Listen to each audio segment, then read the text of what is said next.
All right. Well, good afternoon, at least for most of us. Some of us are still morning, so we're going to jump into this. Appreciate y'all being on. Again, we're recording this, so you'll get a copy of it afterwards if you would like to share it. It will also be on our YouTube channel. If you're not plugged in uh, there, we'll have time for questions at the end. But this is a little bit different. Not that it's the same predictive index pieces, but this is a little bit different because it's about adapting leadership styles. We don't get a whole lot of time to talk about this during the PI training or anything. We do hit on it, but I just want to tell you where we're getting this information from and some of the documents that you can use later on that we'll discuss. We always, as always, we always start with talent optimization. Okay, so I'll just show you where we're at in that cycle. Remember, when we look at talent optimization, we're always looking at, hey, look, what's the business strategy? What results do I want? Okay. Now, most of you know this already. Either we've talked about it, you've talked about it with your consultants who are on our team here. Uh, the big piece nowadays is once we get them, how do we keep them? How do we keep them engaged? How do we stop the revolving door of turnover? Those things. All right. So, what we're going to be focused on today is that third aptitude, which is talent optimization, which is the inspire piece. Okay. Inspire piece. How do we keep them engaged? How do we help them understand, what to do? How do we coach them?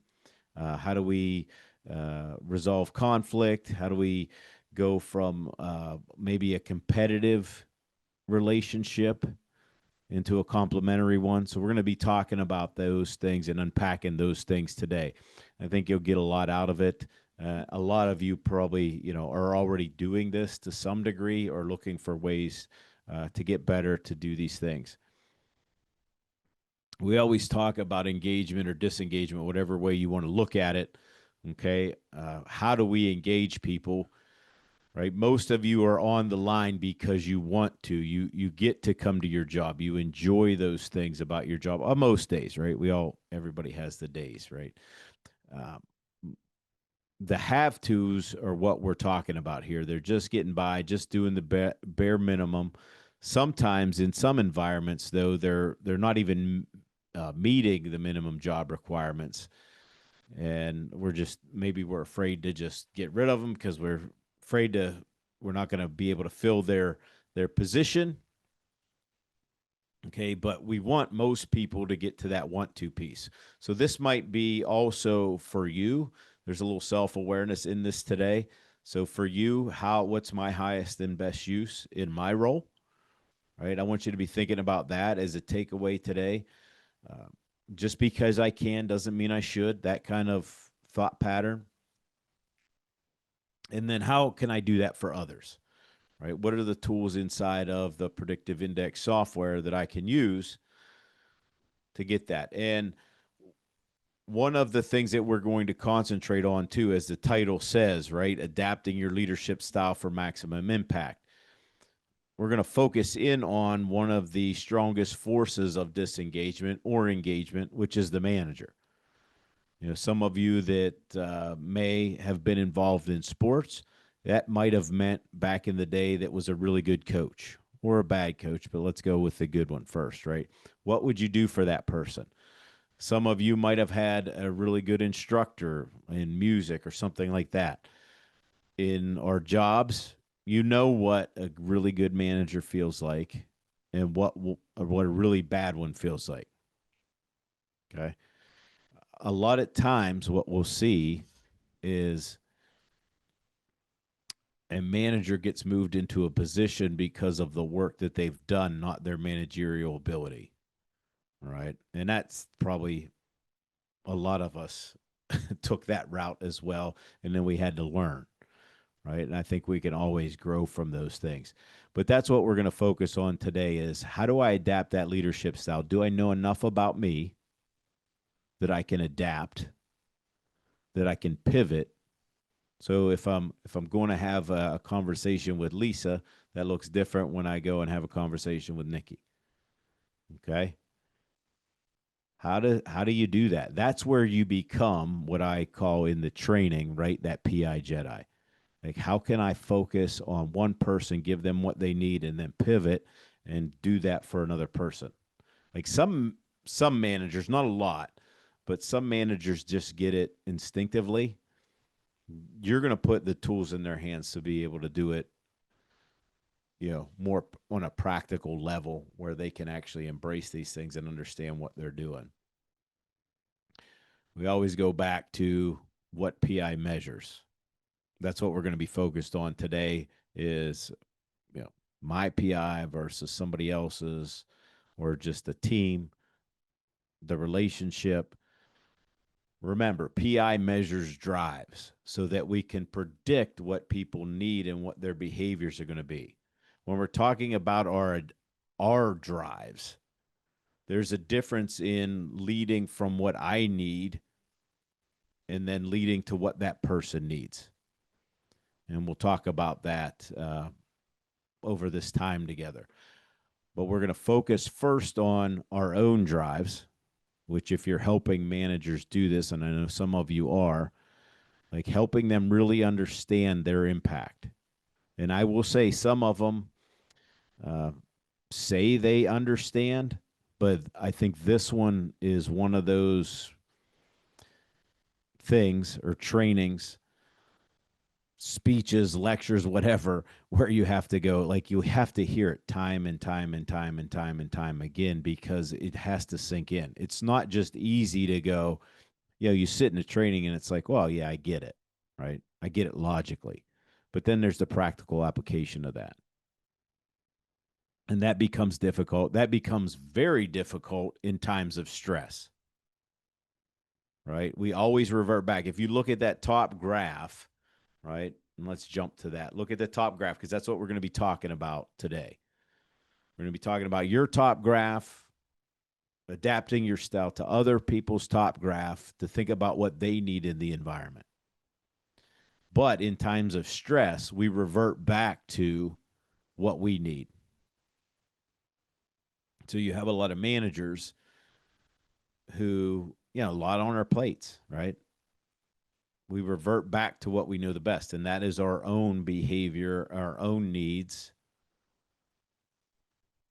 And it's harder to perform some of these things. So that's why I said this is something that is not just a one and done. It has to be repeated over and over and over and over again. So I'm going to try to give you some ways to do that and some suggestions as well. So we will start with ourselves. Leading yourself first. So look at, if you all have that up in front of you, look at your drives. What do you need? First off, we should always ask ourselves, and we do this in training, right? We do this in the Jedi training. I'm always asking everyone, hey, look, do you know what your shape is? What do you need? What are you bringing into the environment?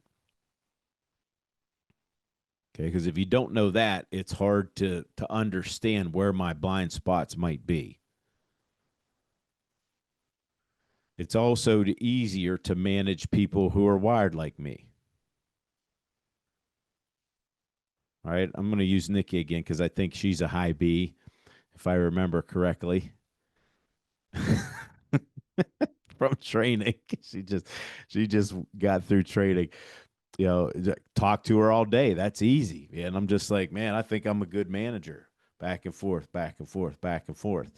And now I see, Jennifer's on the line there, right? And I know she's a low B. Well, I can't,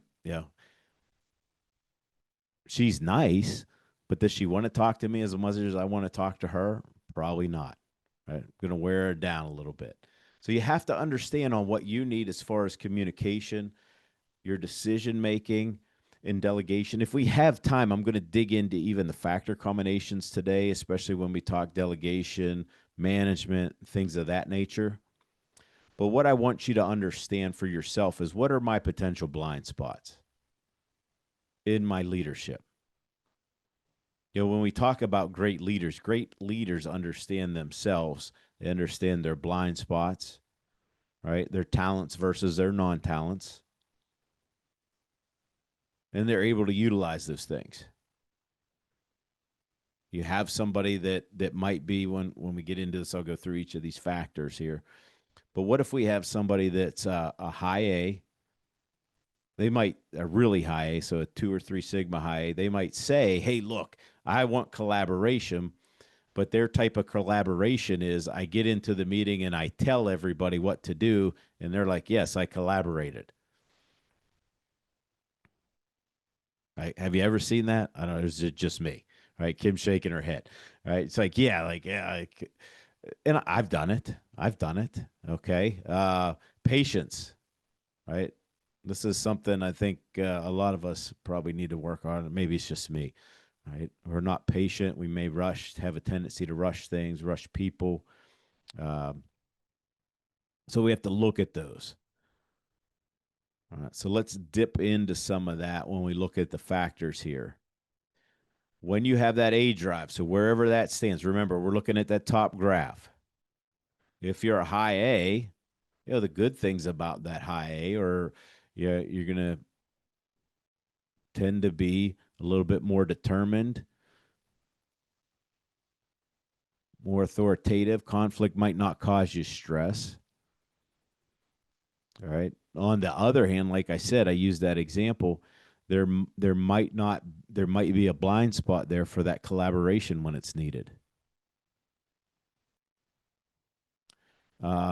If you're a low A, how do I adapt my style? If I'm a low A and I'm just a natural collaborator, there might be times where I need to have hard conversations, and I might not do it. Right? It's a potential blind spot. Does it mean you can't? I think a lot of people just don't understand. Okay, why is this so difficult? Okay, is there something wrong with me? Right? Some of us are just bent one way or another. And when we get to some of these factor combinations, they become, a little bit more difficult when we look at them in that situation. So think about who you're managing and what you need just on this. Because I could be a high A, but on my team is a low A. They might have the best idea in that meeting, but if there's not a position for them to speak up, we might lose that best idea. And I'm sure some of you have seen that, right? Especially now that you know what's going on with the predictive index. You see 3 or 4 people in that meeting that are maybe more of that high A, just sharing our ideas all the time. And you have that one person that doesn't speak up, and then they might be holding that one idea that's the best, because what they're doing in their mind is they're listening to everybody's ideas, not just their own. When we look to that B drive, and I use this with the example with Nikki and I, right? Might have a very easy time adapting my managerial style to her, and I might like that, right? Because it's a high B. She's going to like it. It's going to be easy. Remember, birds of a feather flock together. That's an easy conversation to have. It seems like it's easy management. Um, Sometimes we have to watch out because we might be talking and not getting anything done too, right? And it doesn't mean all the time, just because we match, that we could be talking over one another all the time. I'm getting mad at her, she's getting mad at me, and it's like, well, did you guys just slow down to listen to one another? Could be that, right? When you look at somebody that has that lower B, they need time to think through. All right. And all the time in every training that we do, we emphasize that think through versus talk through. Remember, that's the communication channel. How do you best communicate? In times of stress, I want to talk it out, but maybe that's not my team. Maybe I need to provide my team or somebody that I manage that space to think through those things.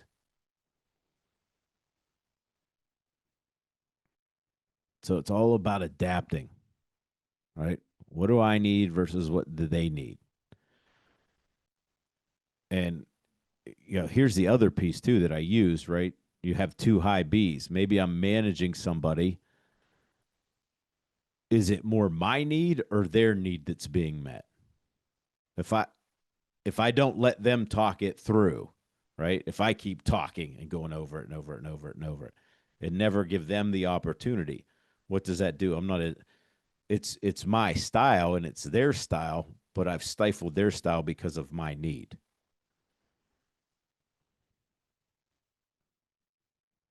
And I see that a lot. I was in an office a couple weeks ago, and the two guys, I mean, both had great points, but I knew both of their profiles. They're both high B, and they just weren't listening to one another. They're going back and forth, and I'm just like, oh man, this is stressing me out.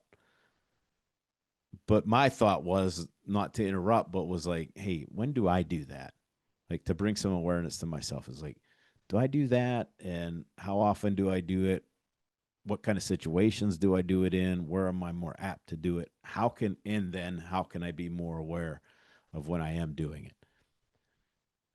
The C drive work process channel. This is typically a big one. So, and why I say it's a big one, we hear a lot either in teams or between managers and their employees of either being rushed. So that's a low C manager, not adapting their style to a higher C. Or it could be that low C maybe complaining about the high C manager and saying, "Man, I'm not getting things quick enough. Um, I'm not sure what's going on." A lot of times I do hear it though, more so from the high C's, that the low C's are like, "Hey, look, they just, they come to my desk at 8:05 and they want these three things, and then they're back here at 8:10 wanting another three things, and they want them done all at the same time." Okay, so looking at how that relationship can become complementary in nature, and what we can do with that.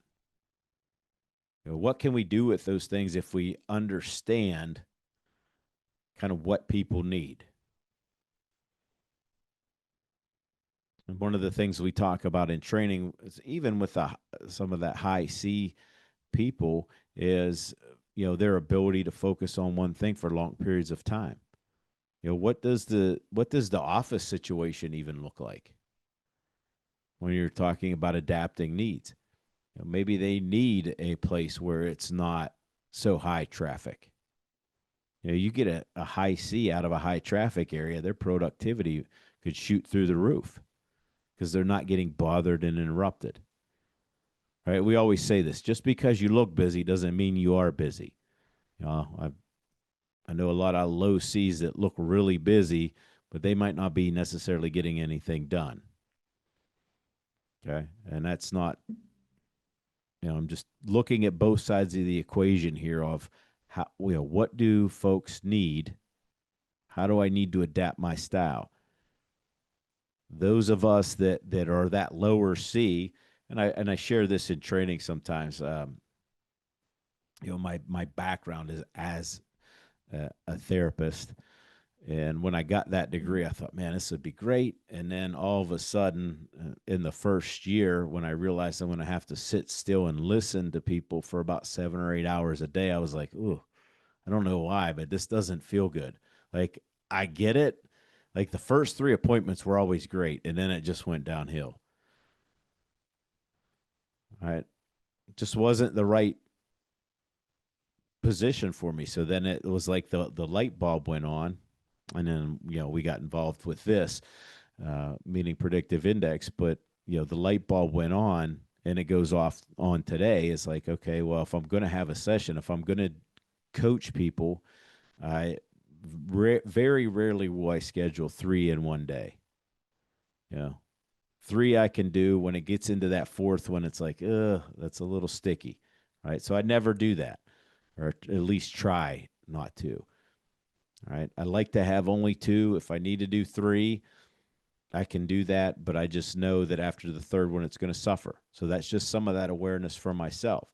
Now, somebody probably with a higher C, I would say, and I've seen a lot of people in that position, much better at it. They can do that all day long, right? Much more patient. Some of you with that low C, you feeling what I'm throwing out there? You know, sometimes you can listen really well in the morning, then you start getting a little jittery around 11:30, 12, and then you start losing patience around 1 or 2.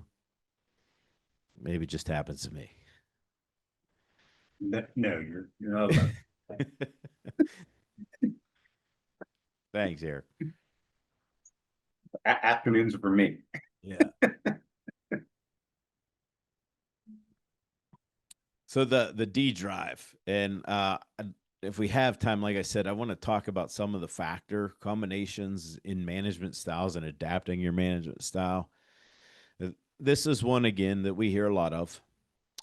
It's not unlikely to have a low D manager and a high D employee, or a high D manager and a low D employee. That's like a lot of times if we don't have a tool like predictive index, that's like vinegar and oil, man. It doesn't mix up. But there's a lot we can do about it. If I know I'm that low D, adapting my style to that higher D, slowing down to ask questions. I know early on in my career when I would get in a meeting, and I have this tendency when people would ask question after question after question, I would roll my eyes and I would check out. Right now, understanding what people need, it's like, okay, these are all good questions. Maybe I should, one, stop and ask myself them. Maybe this would save me some heartache. And two, this person needs that so they can do their job better. Or if I'm that high D manager, I have the awareness now of, well, you know what? I don't need to micromanage that person as much as I think I do. Okay. Let's just give them some bullet points. So that we all get back to leading yourself first. Self awareness is a foundation for that effective leadership. And those of you that are teaching other managers how to do this, again, I just want to repeat it. I'll probably repeat it 3 or 4 more times. It's not going to be effective if we just go over it once. It's something that has to go over again and again and again and again. And these are things that you can bring into one-to-ones, but it's something that we should be talking about all the time, right? How your PI shapes how you delegate. We talked about that. How you handle stress, right? Remember, when I always say when we stress, we regress. We go back to what we know the most. So if you're a high A and a low C, when you're really stressed, you're going to get really impatient. If you're a high D and a low C, you're going to get impatient and you're going to want the correct answer now. Okay. If you're a low C and a high B, you're just going to want to talk to everybody, and then probably your work's going to suffer because you're going to be talking to everybody in the office and not getting anything done. So I mean, we could spend all day talking about that because some of that leads into how we procrastinate even when we're really stressed. And then also how you motivate others. Okay? We all need motivated differently. As a general rule of thumb, so if this is something you want to do for your own managers, just as a general rule of thumb to make it a little bit easier for managers to understand, I would always start with their highest drive. And this goes for coaching somebody too. It's the easiest place. Typically, it's the easiest place to start. So if you have somebody that's a high A, right? High A, that's their highest drive, right? I'm going through if each one of these were your highest. Highest drive, high A is going to tell, right? That's their management style. Highest B is going to be more persuasive, all right, especially when they're stressed. Remember, highest C, process oriented. It's going to be about the experience. They're going to slow down. They're going to say, hey, look, I think we should have this in place first. And again, there's nothing necessarily bad about any of these. It's just we have to know what we're doing, especially if we're interacting with somebody that's different and if you're part of a team, what's going to happen. And the last one, high as D, just the rules. We tracking pretty well so far. All right, because I'm going to throw another layer on. I just want to make sure, and I will have time for questions at the end. When we look at managerial styles and adapting our style, we have to look at those factor combinations. And I'm going to give you a couple examples here. So think about orientation, how we want act, how or action, risk, how we connect, how we are with rules. So adapting your style. If I have somebody that's a high A and a low B, and you're task oriented, okay. So, like I know up in my right hand corner, the other Eric that's on the line here with me, he's A over B, I'm B over A. Well, if we don't understand that, we're not going to do well together. If we do understand it, it can be highly complementary. But adapting that style. So, if he's my manager, when I see, and I know this too, so if I know it as well, and he gives me some face time, I'm going to appreciate it even more.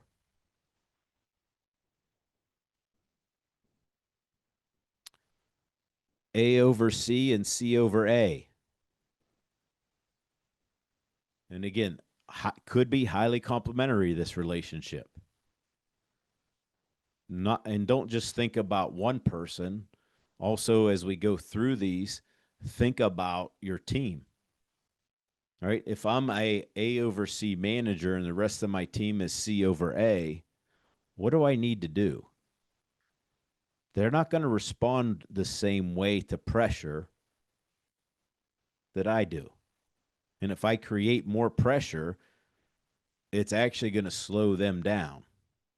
If I don't talk about why we're having the change, it's going to slow them down. If I don't take time to listen,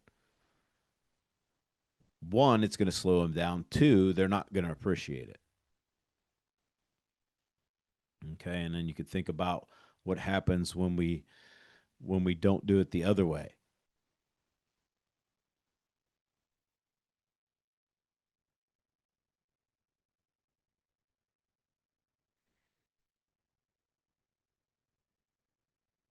See this quite a bit. Go both ways. If I have, if I'm A over D, high A, low D, I'm very comfortable with risk. Right? This is the manager that says, don't worry about it. It's close enough. To somebody that's D over A. Okay.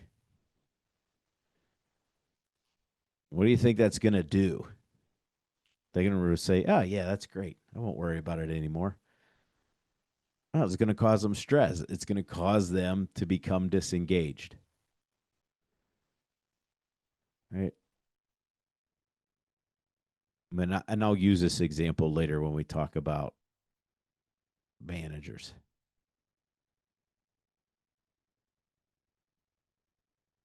All right. So, what kind of manager are you?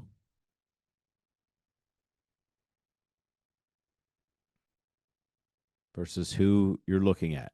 This is where I would start first, just looking at those combinations. Those first three are where I would start. I'm going to pay attention to this one a lot of times, especially if somebody's new. Right? If I'm quick to connect, if I'm B over C, All right. I might like those meetings. Some of us high B, low C's, we love getting ready for those meetings. It wears out our C over B colleagues. They don't appreciate working in groups as much as we do. All right. They need that time to think, time to process.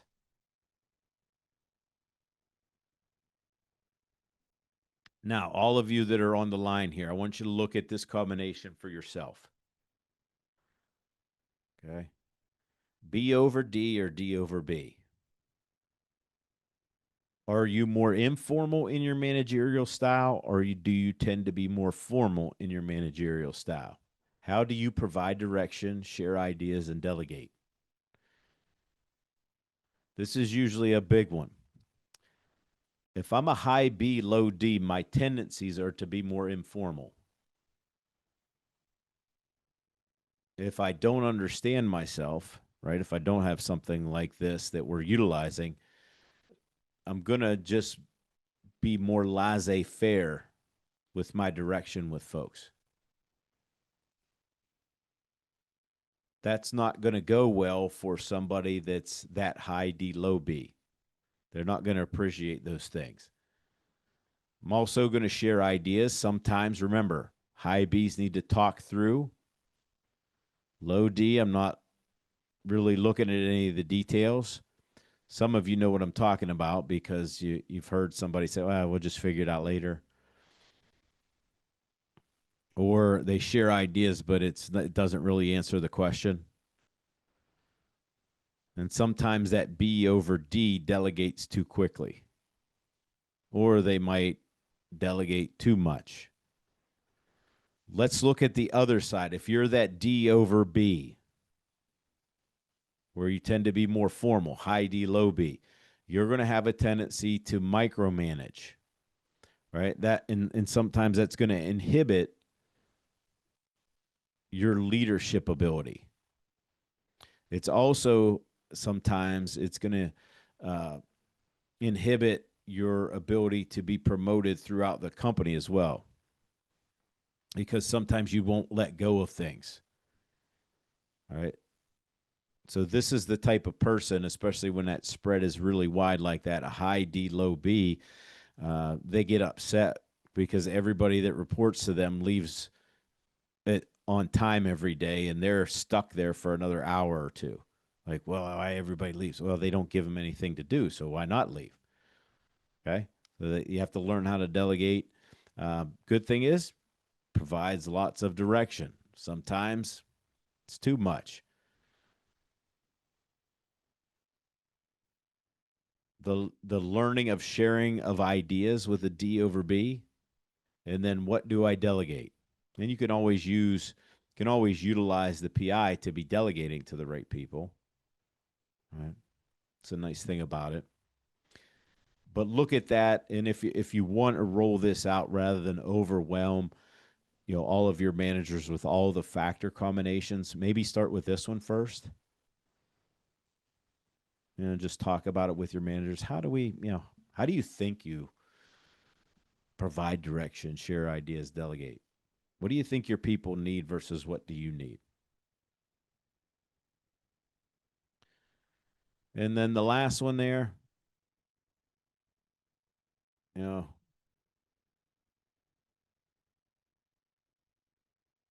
some of us are better working with structure, or some of us may need to provide that for other people. That's how we adapt our style towards what our folks need. And some of you may remember this from the PI training, but we talk about it a lot, right? This is a study that we did back in 2018 of 5,000 people. And of those 5,000 people, these were the top 3 traits of ineffective managers. Right. And again, I don't think most people do this maliciously. It's just we don't have the understanding. 58% doesn't communicate clear expectations. That could be a lot of things going on. Again, don't do it maliciously. But that could be somebody with a high A, low D that doesn't providing those expectations. That could be somebody that's really impatient, high A, low C. Could be what we just talked about, a high D, low B that doesn't share information. So there could be a lot of things going on there. The next one, playing favorites. Usually, most of the time, that playing favorites is they're playing favorites towards the people that are wired like them.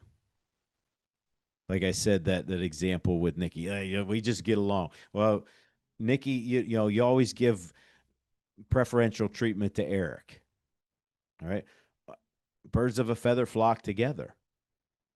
All right, it's an easy relationship to have because that how she manages me is how I need to be managed most of the time. So it's not, again, it's not done maliciously, but if we're not aware of this as managers, we'll have a tendency to do that. And you guys know this from training. If we don't do that job target, we tend to hire people that are wired like us too. And doesn't show concern for career or personal development. Like this is a big thing nowadays. And we've got some tools inside the PI. There's also something else that we do here at Center for Victory to help out with that we'll touch on at the end. But take the time to learn what people want, what engage them. Engagement versus disengagement. It doesn't have to be all work, right? Asking them some questions, slowing down.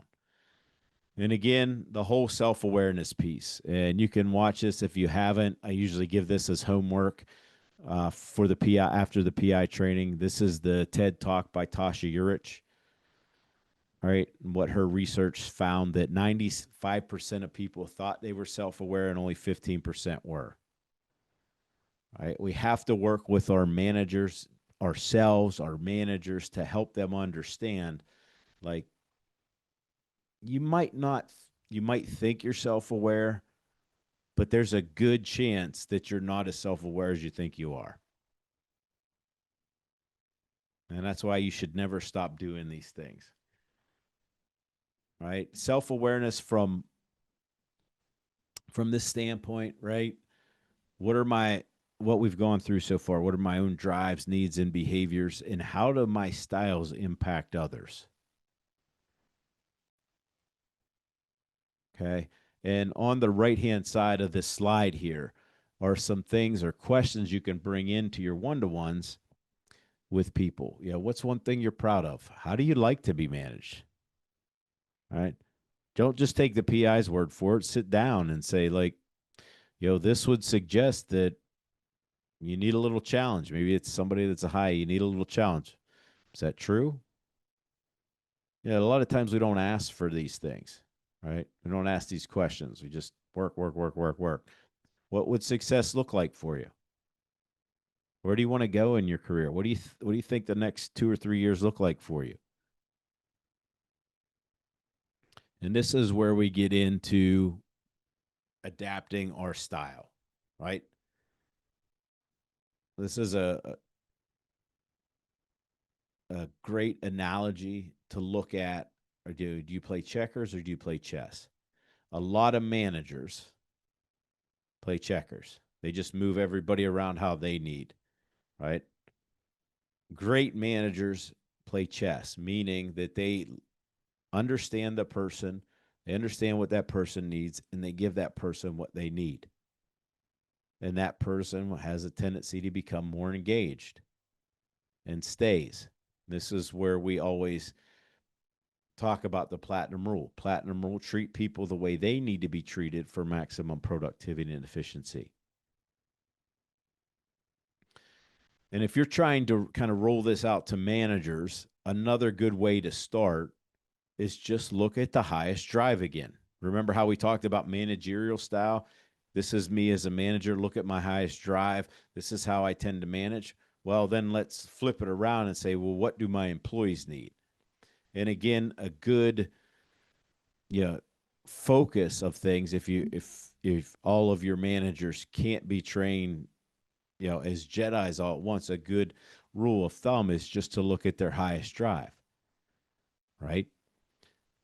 If it's a highest A, they need impact. They need their thumbprint. They need freedom and independence to act independently on their own. B, they need some face time, right? If that's their highest drive, they want some feedback. They may need to talk things out. All right. Some of you that, you know, I get into this even though I'm a high B. Uh, Sometimes that kind of person almost feels a little high maintenance for some of us. It's like, well, man, are they ever going to stop talking? Right. And if we don't address the need, then they just talk more and more and more. The high C, just give them time, time to think, time to process. And then the D, just explain the details. That could be just allowing them to ask questions, posing questions, giving them specifics. So let me give you an example. There's two different reference profiles here. So Guardian is going to be a low A, low B, or high C, high D. What do they need? Clear instructions, stability, slow down, explain the why, and build trust. That's your flex. Okay. It might not be your flex if you're an operator or guardian or something like that. Your harder flex might be working with a persuader where they need to talk through, right? Those of you that are high Bs here, right? Have you ever talked to somebody and you're really excited about something and they don't get as excited as you? Christian, that Lindsay, that ever happened with you and Christian, right? You're all pumped up. Oh, let's go, let's go, let's go. And he's like, yeah, it's good. Yeah. That happened yesterday. Okay. Yeah. Yeah. And I always used to say, you're not excited. She's excited, just not excited like me. Right. So, how do you go about understanding this? There's a couple things that you can utilize if you're not utilizing them already. The first is a personal development chart. Now, with a lot of these documents, I would recommend that you get these out every 90 days and just review. Right. And I know some of your managers are probably going to give you a little pushback on that. And they're going to say, we don't have time to do this. My rebuttal to that is we don't have time not to do it. Right. Because we just don't understand that how much we impact our environment.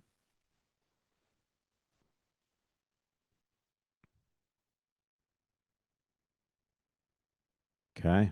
So that would be one document. To give clear expectations, especially that first week of onboarding. But I would always bring this out to be objective in your coaching is the coaching guide. The coaching guide is nothing more than that person's behavioral profile over top of that job target. All right. And the system will spit out, here's some coaching questions. All right. In this particular example here, like there's a gap here on the D drive. So we want to pay attention to this. How can we help that person? That could be, hey, look, let me help you if I'm a higher D. That could be, here's somebody on your team that's better at this. It could be like, what do we need to put in play to help you just move that up a little bit? Well, you're micromanaging me. No, here's the coaching guide. If you move this up a little bit, you're going to be more successful in the position. And we know that for a fact because that's why we have this job target. But the other thing that we really want to emphasize are a couple other documents here. We want to look at the management strategy guide. All right, again, and these take into account the strongest factor combinations. The first three that we took a look at today, the AB or BA combination, the AC or CA combination, and then the AD or DA combination. This gives us a quick snapshot. If you give this to a person, this is so in this case, Evan is the example here that we're looking at. I give a copy to Evan and have him fill this out. All he has to do is check the boxes. If he gets that in his environment, just check the box. If I don't, then that's the conversation he needs to be having with me, right? Instead of just coming in and saying, yeah, everything's good, Eric. Well, is it? Right? Because if people are engaged, we should see about 9, 10 of these boxes checked each time. And right, you want to get ahead of this. And that's why we say, do it every quarter. Because if you just do this every year, most people might not get to there. They might quit instead of saying, well, all we have to do is adapt. So maybe Evan's a captain, and maybe I'm not giving him enough challenge in his environment. So he comes to me after 90 days and he said, well, I'm not being challenged enough. Okay, well, look, I can't give you all the keys to the kingdom here, Evan. But what's one thing we can move the needle on? And that's where you have that second page of that management strategy guide where you can have an action plan. And then you come back to those action plans. This puts the onus on a little bit on the manager too. It's not just isolating our employees, right? But now it's the team. Remember how we talked about that personal and professional development piece? Right. And some of Rod's going to drop it in the chat there. Some of we give this for homework inside of the PI training as well. The Dream Manager, if you haven't read the book, The Dream Manager, it's a great little book to read. But we do that curriculum as well. And those are some of the things that we talk about. We talk about dreams and goals, not just professionally, but personally. And when you start having those conversations, when I can say, to Lindsay, like, what are you shooting for? What's the next 2 or 3 years look like for you here? She's like, well, I'm not seeing myself being here more than 6 months. I'm like, oh, okay. Is that a problem? Maybe you just don't see how this is going to take off. Or she says, well, this is where I want to be in 4 or 5 years. Here's how I would like to do it. And having those conversations back and forth. Right? But if I'm invested that much in your personal and professional development, wouldn't you think your engagement would be a little bit higher? And those are the things that we want to look at. Like, how can maybe it's just I give you a book to read. Because last time you said, hey, look, I want to get better at such and such. And I'm like, well, I just read a book, and I just drop it off on that person's desk. Right? This is all around emotional intelligence, just having some empathy. And a lot of times I think this is where our managers, again, I started it off with, our managers, uh, a lot of us who are managers got to that place because we did our job really well. We didn't necessarily do the people side really well. And now that we're managers, now we have to do the people side really well. These are some things to help that along. And the other piece, if you're not using it, is the relationship guide.